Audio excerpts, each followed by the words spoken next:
우리 함께 말씀 보도록 하겠습니다. 함께 보실 말씀 에베소서 우리 2장 14절 15절 말씀입니다.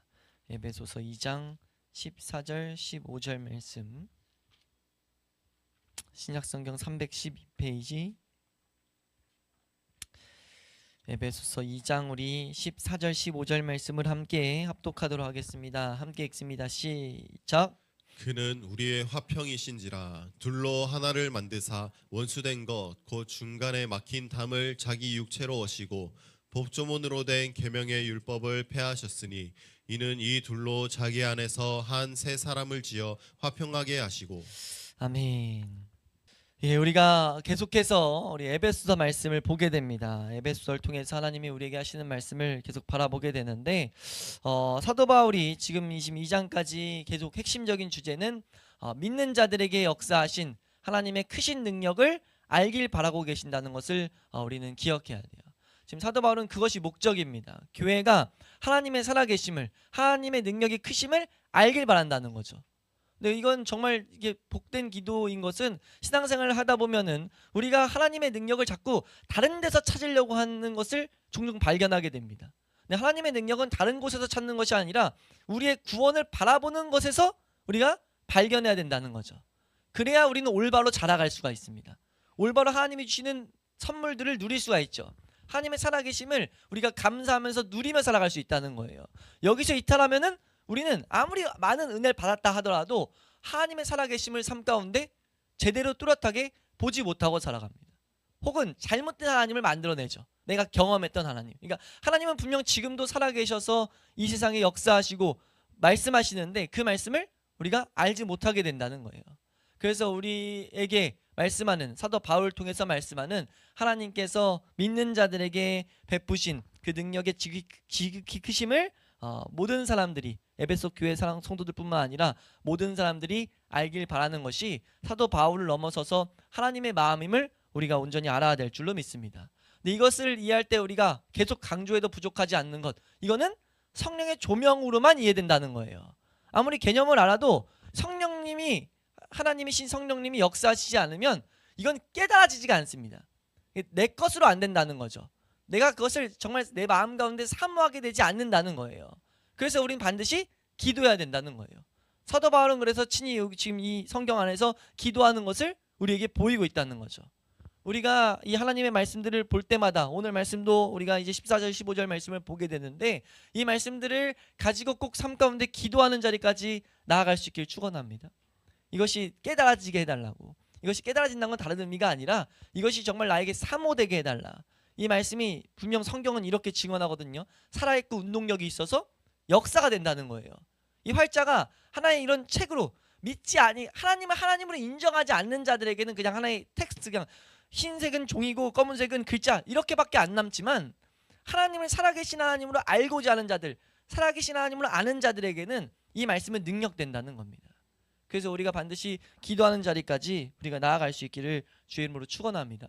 말씀, 우리가 본 말씀들을 실제가 될 때까지 우리는 이 말씀 앞에 우리 매달려야 돼요. 근데 마귀는 계속해서 뭐하게 만드냐면, 보는 말씀에서 내가 인내하면서 소망으로 기다리지 않고 딴 데로 이탈하게 만든다는 거죠. 이곳저곳을 향해 계속 이 생각 저 생각, 하나님 안에서도 이 생각 저 생각 계속 그렇게 만든다는 거예요. 근데 믿는 자들은 말씀을 양식으로 삼을 때야만이 하나님의 사람으로 살아낼 수가 있습니다. 그러니까 우리가 이 말씀으로 양식을 삼는 자리까지 우리는 계속 엉덩이 붙이고 앉아 있어야 된다는 거죠. 표현은 그렇지만 우리가 성령님의 은혜를 간구해야 된다는 겁니다. 그래서 우리가 꼭 이 말씀이 능력이란 것을 우리가 믿음으로 붙잡고 기도하는 자리까지 나아갈 수 있기를 축원합니다. 그래서 사도 바울이 특히 믿는 자들 향하여 하나님의 능력이 지극히 크심을 알게 해달라라고 강구하면서 이제 시작돼요. 그러면서 이제 내용을 말하는데 크게 두 가지 내용을 통해서 이제 2장이 구성되어 있었죠. 첫 번째는 이 하나님의 지극히 크신 능력을 보이기 위해서, 첫 번째는 우리가 얼마나 비참한 가운데 있었는지 우리를 낮추는 데서 시작된다는 거죠. 우리가 하나님의 능력의 크심을 알기 위해서는요, 우리가 어떤 존재인지를 정확하게 이해하는 게 필요합니다. 모든 사람들이, 모든 세상의 인간이 어떤 지금 상황이 있는지를 알아야 된다는 거죠. 죄라는 문제를 가지고 있다고 성경은 설명해요. 내재되는 죄가 있고, 그 죄는 마귀가 끄는 이 세상에 휩쓸려 가길 좋아해서 그냥 세상 풍경 풍조에 따라서 이리저리 그냥 다 끌려다니고 있다. 인생들을 다 거기 갈아놓고 있다는 거죠. 그것이 마냥 모든 인생의 답인 것처럼 생각하면서 인생들이 다 그 비참을 향해서 멸망을 향해서 가고 있다는 거예요. 그런 것을 성경에서 계속 경고하거든요. 사람이 한번 죽는 것은 정해진 것이고 거기서 끝나는 것이 아니다. 그의 심판을 통해서 영원한 세상이 있다라는 것뿐만 아니라 이 세상에 지금 이 마귀는 뭐하는 존재냐? 우리를 죽이고 우리 것을 빼앗고 죽이고 멸망시키려는 목적을 갖고 있다. 요한복음 10장 10절 이런 데서 말하거든요. 성경 곳곳이 우리의 이 세상이 끝이 아니라는 것을 계속 설명하고 있다는 거죠. 하나님께서는 그것을 우리가 생각할 수 있도록 이 우주란 것을 만드신 거예요. 우주란 것이 그냥 괜히 있는 게 아니고 우리가 다가 아니다 라는 것을 말하는 거잖아요. 그러니까 이 세상에서 생각하다 보면 어렴풋이 가요. 그래서 뭐 외계인이 있냐 없냐 이런 생각까지 하는데 우주란 걸 생각하면 생각할수록 뭘 생각할 수밖에 없습니까? 이게 진짜 우리가 알고 있는 이 세상이 진짜 별게 아니구나. 이거 외에 세상이 있을 수 있다는 것을 이 자연 만물이 계속해서 계시하고 있다는 거죠. 그 계시하는 목적은 하나님을 생각하게 하기 위함입니다. 우린 그것을 놓치지 않아야 될 줄로 믿습니다. 그래서 사도 바울은 그런 비참 가운데 있는데 그 비참 가운데 있는 사람이 그걸 죽음이라 표현하는데 죽음에서 살아나기 위해서는 창조자의 능력이 아니면 안 된다. 그래서 살리셨다라고 했다면 하나님을 알게 됐다면 하나님의 크신 능력이 얼마나 큰지를 우리는 조금씩 계속 맛보게 된다는 거죠. 그러니까 우리가 이제 구원이라는 것을 맛보게 될 때 뭔가 다이나믹한 게 아니라 구원을 딱 맛보게 될 때 하나님이 주신 선물로 주시는 구원을 딱 갖게 되면 뭐 하기 시작하게 되냐면 하나님을 하나님으로 더욱더 인식하기 시작해요. 그러니까 하나님을 나의 삶의 기쁨으로 여길 수 있게 된다는 거죠. 근데 이것이 얼마나 큰지를 우리가 우리의 낮아진 모습을 생각할 때 발견하게 된다는 겁니다. 그것을 사도 바울은 먼저 가르쳤고 두 번째로 어떤 개념을 말했냐면은 유대인과 이방인들 사이에 있는 구분을 가지고 말을 했어요. 그러니까 여기서 콕 집어서 대표적인 얘기를 한 겁니다. 모든 인간 사이에는 분열이 있다. 그 분열에 대해서 언급하면서 죄는 언제나 분열을 가져온다라는 것을 우리에게 가르쳤다는 거죠. 그러니까 죄가 언제나 분열을 가져와서 비극은 뭡니까? 사람과 사람 사이에 모든 분열을 만든 것을 넘어서서 하나님과의 우리 사이가 분열되어 있었다. 반대로 말하면 반대로가 사실 개념적으로 맞죠. 하나님과 우리 사이가 분열되어 있기 때문에 모든 사람을 만나면 다 분열한다. 그러니까 하나님 안에서 온전해 있던 사람이 깨지면서 문제가 생기면서 문제 가진 사람이 만나니까 작은 공동체부터 큰 공동체까지 다 계속 분열한다는 것을 성경은 딱 가르치고 있다는 거예요. 그래서 이것이 죄의 본질적인 작용이라는 것을 말하면서 이것이 죄의 무서운 모습이고 죄의 참된 추한 모습이다라는 것을 우리가 알라고 말한다는 겁니다. 그러니까 우리가 이런 말씀 앞에서 내가 계속 분열을 일으키는 것이 내 안에 있는 죄의 증거구나 라는 것을 인지하면서 깨달아지게 해달라고 기도해야 돼요. 머리로 알아도요 인정이 안 됩니다. 그것이 잘못됐다고 인정이 안 돼요. 뭐 하지 않으면요? 성령님이 아니면. 그건 우리가 성경에서 가르치는 이 내용을 가지고 기도하는 자리까지 꼭 나아갈 수 있길 축원합니다. 그래서 이 11절에서 13절에 이스라엘 나라의 밖의 사람이었고 약속의 언약에선 외인이었고 세상에선 소망도 없고 하나님도 없는 자였다라는 것을 설명하면서 우리에게 이런 문제들을 계속해서 보였다는 거죠. 근데 이것을 어떻게 해결하셨냐라고 했을 때 저번 시간에 봤던 것처럼 예수 그리스도 안에서 그리스도의 피로 가까워졌다라는 것을 설명했다는 겁니다. 우리가 그런 것들을 바라볼 때 우리 하나님의 크신 능력들을 더욱더 알 수가 있다라는 것. 우리가 이것이 지금 오늘 보게 될 말씀의 배경이에요. 근데 이제 이 분열에 대한 내용은요 사실 3장까지 계속 내용이 끌고 갑니다. 이 분열에 대한 내용으로 우리가 이제 어떻게 하나가 되는 것이 어떤 은혜인지 이걸 풍성하게 묵상하라는 거죠. 하나 되게 하는 것들이 얼마나 큰 은혜인지를 보라고 하는 건데 3장 중반까지 계속 이 말씀이 이어져요. 그래서 우리가 오늘 본 말씀도 사실 이 개념을 가지고 나오는 거죠. 분열이 있는데 오늘 본문의 핵심은 뭡니까? 제목이기도 한데 예수님이 우리의 화평이 되셨다.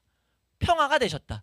분열이 돼 있었는데 허무는 분열이 없어지고 하나가 되는 통로가 되셨다 라고 말씀을 하고 있어요. 우리 14절 말씀을 우리가 이제 한번 보도록 할 텐데요. 14절 말씀입니다. 함께 읽습니다. 시작. 그는 우리의 화평이신지라 둘로 하나를 만드사 원수된 것 곧 중간에 막힌 담을 자기 육체로 어시고. 네, 그 예수님이 우리의 화평이시다라고 하면서 시작하는데 예수님의 피를 흘려 가지고 우리가 하나님 앞에 가까워지게 하실 뿐만 아니라 예수님은 우리의 화평이 되신다라는 것을 알아야 된다는 거죠. 한번 따라해 볼까요? 예수님은 우리의 화평이시다.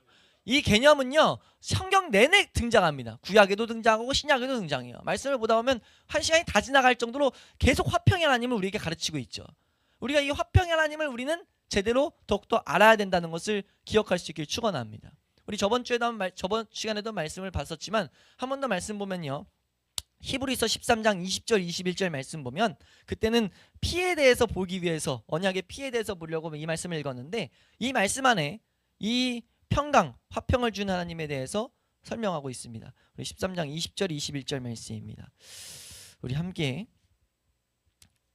읽습니다. 시작. 양들의 큰 목자이신 우리 주 예수를 영원한 언약의 피로 죽은 자 가운데서 이끌어내신 평강의 하나님이 언약의 피로 죽은 자 가운데서 이끌어내셨는데 그 하나님은 평강의 하나님이에요. 평강, 화평, 평화 다 지금 같은 개념입니다. 근데 그 평강의 하나님이 어떻게 하시냐? 21절 시작. 모든 선한 일에 너희를 온전하게 하사 자기 뜻을 행하게 하시고 그 앞에 즐거운 것을 예수 그리스도로 말미암아 우리 가운데서 이루시기를 원하노라. 영광이 그에게 세세 무궁토록 있을지어다. 아멘. 아멘. 성경의 메시지가 하나님은 평강의 하나님이신데 무엇을 하시냐?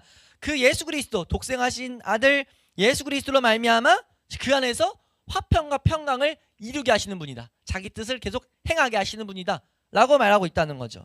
예? 이것이 우리에게 일어난 구원의 핵심적인 내용입니다. 구원의 본질이에요. 구원이 왔을 때 우리 하나님과 화목하게 되고 그로 인하여 이 세상에서 화목을 나타내는 자들이 되어야 됩니다. 그러니까 세상에 봤을 때 분열할 수밖에 없는 사람들이 화목하게 되는 것이 나타나는 게 교회예요. 그것이 성도입니다. 그걸 우리는 정확하게 바라보고 그 일을 하나님이 행하시려고 하기 때문에 그 행하시려는 목적에 우리의 시선이 있어야 된다는 거죠. 우리가 그래서 하나님과의 화해를 이끌어내시고 우리의 중보자 되신 예수 그리스도를 정확히 알아야 돼요. 예수 그리스도는 누구냐? 예수 그리스도만이 화평이시란 것을 우리 가운데 참된 화평을 가져다 주시는 분임을 우린 정확히 알아야 된다는 겁니다.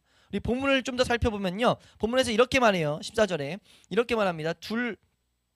둘로 하나를 만드사 라는 표현이 먼저 나오는데요. 여기서 둘은 이방인과 유대인입니다. 대표적인 인물을 이제 뽑아가지고 둘이 어떻게 됐냐? 하나인, 그러니까 한 몸이 됐다, 혹은 세 사람이 됐다, 한 백성이 됐다라고 지금 말하고 있어요. 그러니까 이 개념에 대해서는 우리가 15절에서 좀 더 보게 되겠지만 지금 여기서 둘은 유대인과 이방인이었고 이게 하나가 됐다, 이 개념을 설명하고 있습니다. 그리고 지금 원수된 것에 대해서 나오는데 이 원수된 것은 비유법 중에 대유법이에요. 대유법인데 그러니까 간단히 생각하면 지금 뭘 가르치고 있는데 뭘 비추고 있는데 그거는 구약에 있었던 의식법입니다. 좀 어려울 수 있는데 간단히만 들어보시면 구약에 하나님이 이스라엘 백성에게 의식법을 줬어요. 의식법은 제사 혹은 할례, 의식적으로 뭘 행해야 된다. 이것이 하나님 백성의 하나의 통로야, 하나의 표징이야, 모습들이야 라고 했던 의식법이 있어요. 대표적인 게 제사와 할례 이런 것들이거든요. 지금 그것들을 여기서 말하는 겁니다. 그게 지금 뭐였냐면 원수된 것의 원인이 됐습니다. 그러니까 우리가 이거 말씀 한번 살펴봤었죠. 유대인들이 제사 안 드린다. 이스라엘 백성 외에는 제사도 안 드려. 할례도 없어. 그러니까 뭐 했어요? 너희들은 진짜 짐승과 같은 사람들이야 라고 하면서 이게 그런 구분이 점차 뭐가 됐냐면 미워하는 게 됐었고 이게 결국은 원수된 것이 됐어요. 원수된 것으로 삼는 이유가 됐습니다. 이 구분이요. 그래서 이것을 지금 바울은 콕 집어서 말하고 있습니다. 그 원수된 것 곧 너희 가운데 중간에 막힌 담이 됐다라는 것. 우리가 이걸 조금 더 생각해 봐야 될 건 이건 사실 비극이죠. 하나님께서 이렇게 원수되게 만들려고 주신 게 아니에요. 하나님께서는 사실 선물로서 하나님의 구원의 어떤 하나의 도구로서 하나님의 백성의 어떤 표징으로서 여러 가지 은혜의 작용으로서 주신 게 이 의식법입니다. 근데 이걸 가지고 사람이 뭐 했냐면 원수된 것의 문제로 만들었다는 거죠. 막힌 담으로 만들게 됐다는 거예요. 그걸 지금 예수님께서 뭐였냐? 자기 육체로 허셨다라고 말하고 있습니다. 그러니까 지금 유대인과 이방인을 갈라놓은 담이 있었는데 그거를 예수님이 이 담을 제거했다라는 것을 말하고 있어요. 그러니까 이 의식법이 여기서 육체로 이걸 좀 설명하면 너무 길어지니까 간단히만 설명하면 예수님의 죽으심입니다. 우리 말씀 이건 중간중간 봤던 내용인데 히브리서에도 말하고 히브리서 9장 10절에서 잘 말하고 예수님의 희생제사, 예수님이 죽으심으로, 예수님이 십자가에 달리심으로 모든 이 의식법은 그 안에서 폐해졌어요. 좀 더 히브리서의 표현으로는 개혁됐습니다. 그 전에 있었던 것은 하나의 모형이었고 그 모든 의식법, 하나님께 나아가는 길이 예수 그리스도를 가르치고 있었다라고 성경은 말해요. 그 개념이 지금 여기서 표현되고 있는 거죠. 예, 예수님으로 말미암아 모든 그 의식법이 이제 없어졌다. 의식법이 없어짐으로 말미암아 예수님으로 이제 유대인이든 이방인이든 하나님 앞에 나아가게 됐다라는 것을 여기서 지금 설명하고 있다는 겁니다. 예, 그러므로 이제 하나님께 나아가는 모든 문제가 이제 예수님 안에서 예수님 하나님 자신에 있어서 이 막힌 담이 폐지됐다라는 것들을 설명하고 있어요. 이게 이제 상반절까지 이어지거든요. 15절 상반절에 법조문에 속한 계명의 율법 이런 표현이 나오는데 사실 공부할 때 좀 더 자세히 봐야 될 내용들인데요. 이것도 지금 의식법, 제사제도를 말해요. 다른 표현으로 이 법조문이라는 단어가 신약성경에 5번 쓰이는데 법령, 이렇게 왕이 내리는 칙령 뭐 이런 단어예요. 칙령으로서 지금 반드시 해야 돼. 하나님 백성은 이거 반드시 해야 돼. 이런 표현이었거든요. 이것이 이제 한 군데 더 쓰이는데 골로새서 2장 15절에서 이 개념과 똑같이 한번 쓰이는데 그냥 말씀 한번 읽겠습니다. 골로새서 2장 14절, 2장 14절입니다. 골로새서 2장 14절 함께 읽습니다. 시작. 우리를 거스르고 불리하게 하는 법조문으로 쓴 증거를 지우시고 제하여 버리사 십자가에 못 박으시고. 네, 지금 우리를 거슬러요. 우리의 육체는 이걸 사실 원치 않는다는 거죠. 희생 제사든 하나님이 말씀하신 이 행해라 하는 것들을 우린 거부한다는 거예요. 근데 그것을 하나님이 이제 지우시고 예수님 안에서 새로운 이제 길을 하나님 앞에 나가는 길을 만드셨다 이런 표현이거든요. 근데 이제 이런 설명을 함으로써 지금 우리가 이 막힌 담이 허물어졌다라는 것을 말하고 있어요. 하나님 앞에 나아가는데 이 설명을 한 이유는 사람이 하나님 앞에 나아가는 길에 대해서 막힌 담이 허물어졌다는 거죠. 지금 방금 설명드린 내용, 의식법은 사람이 하나님 앞에 나아가는 이 길이거든요. 그게 예수님으로 인하여 이제 허물어졌다 이런 표현이에요. 근데 우리가 좀 더 주목해야 될 것은 이 시간 우리가 근데 하나님과의 관계가 이제 회복됐어요. 예수님으로 회복됐다는 개념 자체는 이제 알아요. 이제 그 회복됐는데 우리가 어떻게 해서 이제 그러면 화평하게 되는가? 사람과 사람 사이에서 화평하게 되는가? 이걸 우린 정확히 알아야 된다는 거죠. 예수님이 이제 오셔가지고 우리 가운데 오셔서 하나님과의 관계가 회복됐는데 그게 사람 사이에서 어떻게 화평을 이루는 도구가 됐는가에 대해서 바울은 설명하고 있다는 거예요. 예, 우리가 그것을 이 시간 이제 좀 더 자세히 살펴보면요. 우리 15절 말씀 한번 읽어보겠습니다. 15절에서 그것을 말하는데 15절입니다. 함께 읽습니다. 시작. 법조문으로 된 계명의 율법을 폐하셨으니 이는 이 둘로 자기 안에서 한 새 사람을 지어 화평하게 하시고. 아멘. 지금 여기서 화평하게 하신 하나님이 지금 예수님이 지금 화평하게 하셨다라는 것을 말했어요. 근데 이걸 어떻게 표현하고 있냐면은 지금 이는 이 둘로 자기 안에서 한 새 사람을 지어라고 해서 지금 설명하고 있어요. 예수님이 화평하게 하셨는데 어떻게 화평하게 하셨냐? 이 둘은 누굽니까? 유대인과 이방인. 우리에 따지면 모든 분열을 일으킨 사람들, 그 분열을 일으킨 사람들이 지금 예수 그리스도 안에서 한 새 사람을 지어가지고 화평하게 됐다라고 설명하고 있다는 거죠.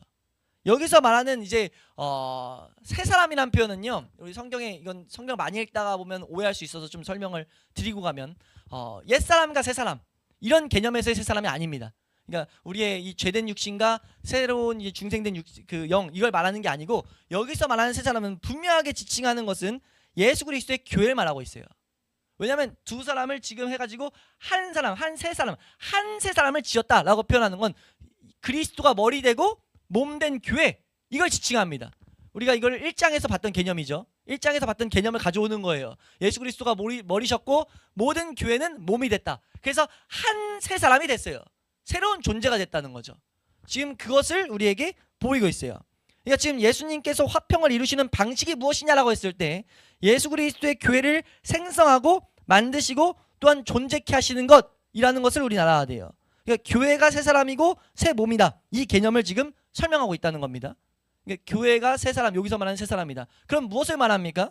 그러므로 지금 예수님께서 화평을 이루시는 방식에 대해서 이해하기 위해서는요, 즉각적으로 교회를 생각해야 돼요. 교회 안에서 이루어진다는 거죠.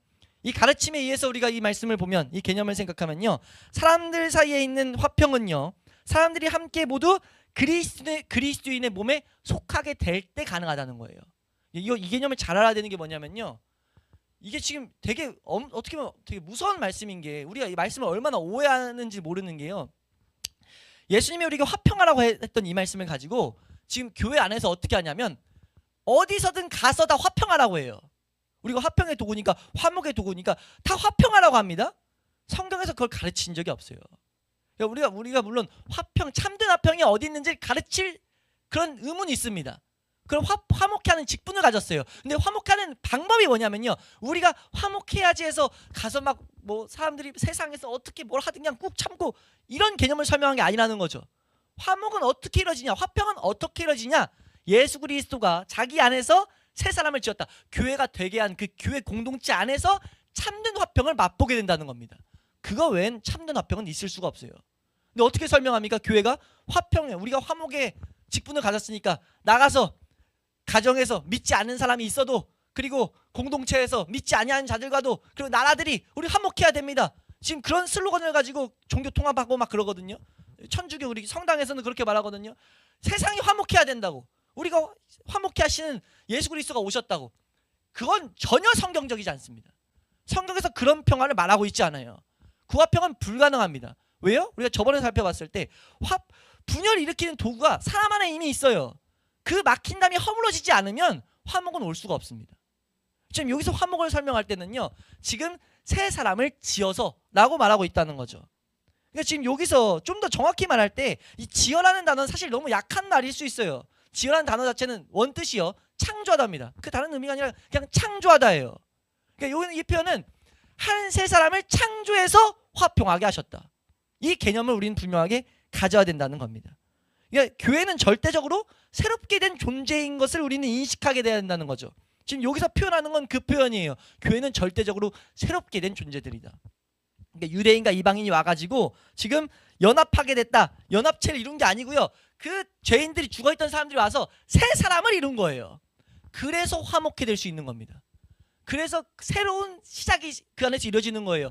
아무리 분열의 도구가 있었어도 그 모든 것들이 죽었고 새 사람이 되었기 때문에 예수 그리스도 안에서, 그래서 화평을, 참된 화평을 맛볼 수 있게 된다는 거죠. 아직 우리가 이 육체를 갖고 있어서 서로 자꾸 분열시키려는 마음이 있어도 예수 그리스도 안에서 화목을 우린 맛볼 수 있다는 거예요. 그러니까 예수 그리스도 밖에서는 화목을 우린 찾을 수 없다는 것을 분명히 알아야 된다는 거죠. 그러니까 존재하지 없었던 것이 새롭게 생긴다는 것이 창조잖아요.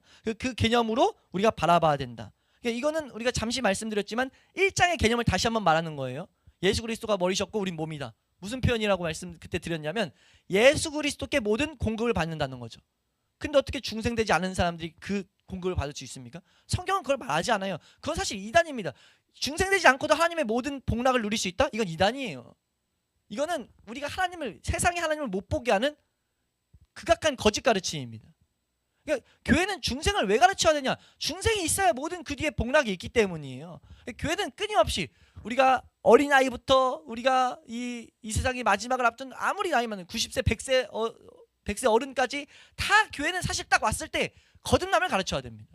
그래서 어느 시기든지 거듭남을 배우는 게, 거듭남이 실제 내 것이 되는 게 그때부터 신앙생활이에요. 참된 생명을 얻는 거죠. 그것을 향해 갈급하게 만들어야 되죠. 화평도 봤을 때 정확하게 성경을 우리가 봐서 안 되는구나 봐야 돼요. 화목을 사모해도 거듭나지 않으면 화목이 안 되는구나. 성경은 말하고 있거든요. 교회가 지어져야 화목하게 하시고가 자기께 되는 거예요. 근데 그 중간 다 빼놓고 예수님이 화목하게 하셨으니까 나도 그 가르침 따라가지고 밖에서 화목하게 돼야지. 하나님을 알지도 못하는, 예수 그리스도를 정말 인정하지도 않는, 예수 그리스도를 모독하는 사람들과 함께 가서 내가 화목의 도구니까 화목의 통로로서 이런 말들을 한다? 이건 성경을 모독하는 겁니다. 성경을 내가 사실 무지함으로 모독하는 건데 그건 핑계 댈 수가 없어요. 내가 성경을 알아가려고 안 했기 때문에. 근데 바울은 그걸 우리에게 분명히 가르치고 있다는 거예요. 하나님은 그걸 우리에게 분명 가르친다는 겁니다. 우리가 말씀 중간중간 계속 읽었지만 고린도 후서 말씀 보면 우리가 화목케 하는 직분을 가졌어요. 그 직분을 감당하기 위해서는요, 우리가 이 화목을 맛봐야 된다는 겁니다. 우리가 예수님께서 화목을, 이 화평을 이루시는 방식을 정확하게 마음 가운데 새겨놓을 수 있기를 축원합니다. 우리 갈라디아서 3장 28절 말씀 보면요, 갈라디아서 3장 28절 말씀 우리 함께 읽습니다. 시작. 너희는 유대인이나 헬라인이나 종이나 자유인이나 남자나 여자나 다 그리스도 예수 안에서 하나이니라. 어떤 사람이든 예수 그리스도 안에서 하나가 됐다. 성경은 계속 이걸 말한다는 거죠. 이게 왜 화평케 되는 통로가 되냐라고 했을 때 최종적으로 이렇게 볼 수 있어요. 우리가 분열의 원인이 무엇이었냐라고 했을 때 죄였습니다. 죄가 죄라는 것은 자기 중심적이고 교만적인 거거든요. 죄는 계속 그런 열매를 낳아요. 자꾸 내 중심적으로 살게 하고 자꾸 교만하게 만들죠. 내가 아는 게 다다 이런 식으로 생각하게 만들어요. 그것이 결국은 우리의 눈을 멀게 하고 하나님을 못 찾게 만든다는 것. 그걸 성경은 말합니다. 그러니까 그 죄는 그래서 사람 만나면 나도 왕이고 너도 왕인데 아무리 뭐 세상에서 뭐 계급 있고 뭐 이렇게 해도 인정을 안 하게 되는 거죠. 그 안에는 이렇게 그래서 이런 말도 있잖아요. 안 보이는 데선 우리가 신분제가 있을 때 안 보이는 데선 누구 욕돼요? 안 보이는 데선 나라님도 욕해요. 임금님 욕해요. 이 편이 왜 왔습니까? 임금도 인정이 안 된다는 거죠. 이게 사실 속담이지만 우린 그 가운데 뭘 발견할 수 있냐면 사람은 애초에 그 어떤 다른 사람을 인정할 수가 없어요. 그게 사람 안에 있는 죄의 특징이라는 거죠. 그러니까 분열을 만드는 수많은 각자가 가진 세상의 것들이 있습니다. 자신이 가진 세상의 어떤 가치관을 딱 정해놓으면 그것이 자기께 무조건 맞다예요. 그래서 계속 그것이 분열을 일으키죠. 근데 우리가 은혜를 받았다는 건 뭡니까? 예수 그리스도가 살리셨을 때 어떤 은혜가 왔어요? 그 가치관으로부터 우리를 건져내셨다는 겁니다. 우리를 세상의 것들에서 건져내어서 하늘의 것들을 바라보게 했어요. 모두 하나님의 것들을 바라보게 했습니다.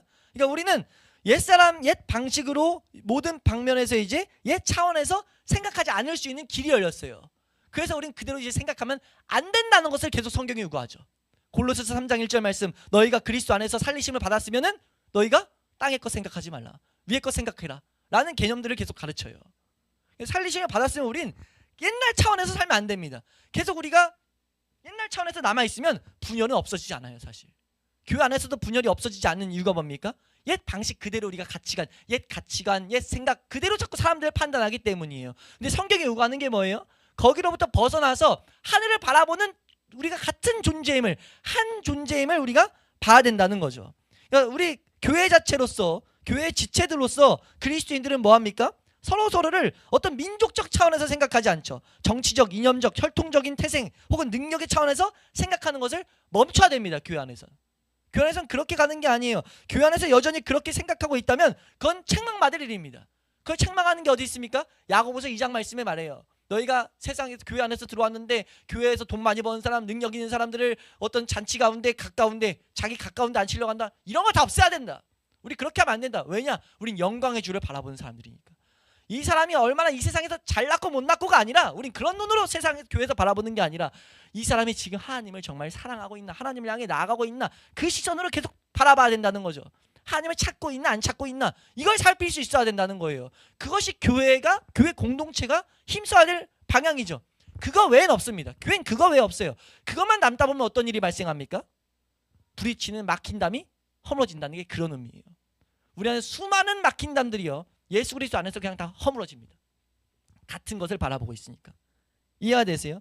이러한 범죄에 들어간 순간 우린 더 이상 분열이 없습니다. 화평만 있을 뿐이죠. 근데 문제는 뭐예요? 교회 안에서 그리스도인으로서 우리는 세상적인 차원에서 생각하지 않아야 되는데 세상 가치관 그대로 생각하는 순간 화평은 없어져요. 분열만 남을 뿐이죠. 분열과 적대 감정만이 남을 뿐입니다. 우리가 그것을 분명히 알아야 된다는 거죠. 옛 삶과 옛 행실의 차원에서 우리는 생각하지 않아야 된다는 거예요. 우리가 사람을 바라보는 잣대는 하나님을 어떻게 쫓고 있는가, 하나님을 중생을 향해 나아가는 사람인가, 중생을 가진 사람인가, 십자가를 가진 사람인가, 거듭남의 은혜를 가진 사람인가 아닌가, 그리고 거듭났다면 정말 하나님을 계속 바라보고 있는가, 못 바라보고 있는가, 못 바라보고 있다면 믿음의 지금 어떤 풍파를 맞은 거기 때문에 하나님 말씀 앞에 서도록 올바른 길을 가도록 올바른 길에 대한 증거는 있어야 될 뿐이죠. 이렇게 됐을 때 교회 안의 분열은 사라질 수밖에 없다는 거예요. 왜요? 이 길은 모두 예수 그리스도가 이뤄놓으신 거기 때문에 우리가 그 길을 가르치면서도 참되게 만약 올바른 길을 가르친다면 자랑하거나 우리가 뭔가 뻗댈 수 없다는 거죠. 그러니까 자랑하거나 뻗대니까 자꾸 분열이 일어나는데 그런 게 없어지다 보니까 어떻게 됩니까? 자연스럽게 그 가운데 하나님이 주시는 평강과 화평을 맛보게 된다는 거예요. 이것에 대한 가장 강조된 성경이 여러 군데 이 예화가 나와요. 근데 가장 강조된 거, 이 예수 그리스도 안에서 모든 이 세상 가치관이 없어진다를 가장 대표적으로 드러낸 성경, 아예 성경 한 권이 그 내용을 말하는 게 있어요. 빌레몬서라는 성경인데요. 빌레몬서는 딱 한 장입니다. 신약의 빌레몬서 한 장인데 내용 자체 간단히 보면 이거예요. 옛날에 신분제가 있을 때 주인이 있었고 종이 있었습니다. 주인은 교회 지도자격 되는 사람이었어요. 종은요 주인의 것들을 도둑질해서 도망가다 잡혀간 사람입니다. 잡혀가는데 그 감옥에서 누굴 만났냐면 바울을 만났어요. 바울이 그래서 복음을 가르쳐서 중생했습니다. 거듭났어요. 예수 그리스도를 영접해 버렸습니다. 예수 그리스도를 정말 하나님의 나의 구세주로서 발견했어요. 그래서 이 바울이 이 종이의 이름은 오네시모인데 오네시모의 주인이었던 빌레몬에게 편지를 쓴 게 빌레몬서입니다. 편지 써서 뭐라고 하냐면 내가 부탁한다. 내가 부탁하는데 이 종이 지금 우리 하나님의 은혜로 거듭남의 은혜를 맛봤다. 우린 그래서 이제 한 형제야. 종에게 지금 다짜고짜 신문지에 있었던 사람에게 가뜩이나 자신에게 해를 끼쳤던 종에게 종의 주인에게 뭐라고 하냐면 우리 이제 한 형제야. 형제로 여겨줘. 라고 말해요. 이 말이 되는 소리예요? 근데 어떤 일이 발생됩니까? 형제로 여겨버립니다. 종을 형제로 여겨가지고 이 오네시모라는 사람의 역사를 보면요. 오네시모가 에베소 교회, 골로새 교회인가? 이 초대교회의 한 교회의 지도자가 돼요. 에베소 교회라고 알고 있는데 에베소 교회 4대 목사님인가? 그러니까 1대가 바울, 2대가 디모데, 3대가 사도 요한이고 4대가 오네시모라는 기록 이런 교회 역사가 있어요. 그러니까 지도자가 됐던 건 받아줬다는 거거든요. 기가 막힌 일이 일어났습니다. 왜 일어났어요? 막힌 다음에 헐어졌으니까. 세상 가치관으로 보지 않는 게 여기까지 갔다는 거죠. 교회 안에서 그런 은혜들을 맛봐야 된다는 겁니다. 우리가 이것을 정확하게 알아서 빌레몬서 말씀들 읽으면 좋은데 시간이 많이 갔으니까 나중에 빌레몬서 한 장밖에 안 되니까 한번 읽어보세요. 거기서 그런 내용을 말하는데 우리가 우리 말씀 하나만 읽으면 골로새서 3장 15절 말씀 보겠습니다. 골로새서 3장 15절 말씀 이걸 읽고 우리 이제 말씀 마치면요. 함께 읽습니다. 골로새서 3장 15절 시작. 그리스도의 평강이 너희 마음을 주장하게 하라. 너희는 평강을 위하여 한 몸으로 부르심을 받았나니 너희는 또한 감사하는 자가 되라. 우리는 이 화목해하는 도구로 화목해하는 은혜를 맛보도록 부름받았어요. 우리는 해야 될 게 뭐밖에 없습니까? 감사밖에 없어요. 우리는 그러니까 지금 영혼과 하나님께 대한 관계와 그리스도에 대한 관계만을 봐야 돼요. 그렇게 볼 때 우리는요 감사밖에 없습니다. 우리는 근데 그 가운데 그걸 이 시선으로 바라보게 되면 두 가지를 느낄 수 있어요. 분열하고자 하는 나의 마음. 우리가 교회 공동체 안에서 계속 분열하고자 해요. 그게 남아 있습니다. 근데 우리가 하나님과의 관계를 생각하면서 그렇게 바라볼 때요 감사하는 것만 남는다는 거죠. 골로새서 3장 15절의 말씀 자체가 배경이 그거예요. 바울이 다툼에 대한 논쟁을 하다가 지금 이 말하는 거거든요. 다툼에 대한 논쟁을 한 게 말하고 있었는데 바울이 말하는 거예요. 기억해야 될 건 이거밖에 없다. 그리스도의 평강이 너희 마음을 주장하게 해라. 그리스도의 평강이 뭐예요? 평강이 마음을 주장하게 한다는 건 하나님과 우리 사이의 관계가 화목하게 된 거 바라봐라. 그것만이 우리를 주장하게 해야 돼. 그 은혜를 받아서 우린 하나님 앞에 서게 됐는데 모든 어떤 상태에 있었든 우리 하나님 앞에 함께 서게 된 은혜를 입은 자들인데 형제 자매된 자들인데 우리가 이들을 안 돌보고 안 사랑해야 될 이유가 어딨냐 라고 바울이 말하고 있는 거예요. 그 평강에 우리가 우리의 삶을 주장하게 해서 우리의 판단자로 두게 해서 평강 앞에 판단 두게 했을 때 누가 자기 것을 주장할 수 있냐고요. 그래서 감사만 남는다는 거죠. 우리가 이것을 맛보는 자리까지 나아갈 수 있기를 주 이름으로 축원합니다. 우리가 이 평강에 시선을 두고 소망을 두고 살아가야 된다는 거예요. 다음 주에도 계속 보게 되겠지만 그래서 중요한 계명 중에 절대적인 계명 우리에게 주신 계명이 뭐냐면 서로 사랑하라예요. 예수님이 요한복음 13장 말씀에 죽으시기 전날 밤에 뭐라고 하냐면 내가 너에게 세 계명 줄게. 계명 다 요약해서 딱 하나 줄게. 뭐냐? 너희가 하나님을 사랑하고 너희가 서로 사랑해라. 서로 사랑하면 이로써 너희가 내 제자인 줄 알 거야. 세상이 서로 사랑할 때 교회 안에서 서로 사랑할 때 이로써 너희가 내 제자인 줄 알겠다 라고 하는 의미가 여기 있습니다. 우리가 그것을 알아서 우리의 삶 가운데 하나님의 일하심을 더욱더 또렷이 볼 수 있는 우리가 막힌 담이 우리 삶 가운데 허물어지는 것을 경험적으로 알 수 있는 예수 그리스도 안에서 화평을 맛보게 되는 그런 은혜가 우리 삶 가운데 있을 수 있기를 주의 이름으로 축원합니다. 우리가 이것을 경험적으로 알게 될 때 우리가 나날이 하나님을 찬양하지 않을 수가 없게 된다는 거죠. 우리가 그런 찬양이 우리 삶 가운데 더욱더 있을 수 있기를 주의 이름으로 축원합니다.